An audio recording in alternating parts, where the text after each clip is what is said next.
Celui qu'hier on appelait le rapin est-il une race en voie de disparition? Un rapin qui a réussi? Maurice Dunoyer de Segonzac répond à cette question.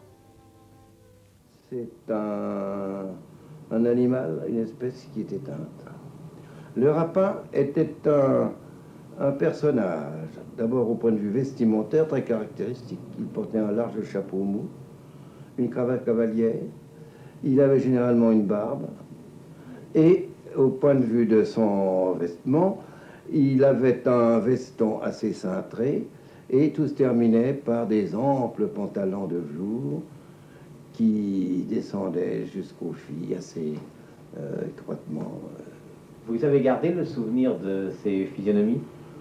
J'en ai connu quelques-uns, mais vers 1900, quand je les ai connus, on peut dire que l'espèce commençait à s'éteindre. Je peux vous faire une légère synthèse de ce qu'était le rapin à l'époque. D'abord, il avait un chapeau mou et assez large. Il portait une barbe et une large cravate lavalière.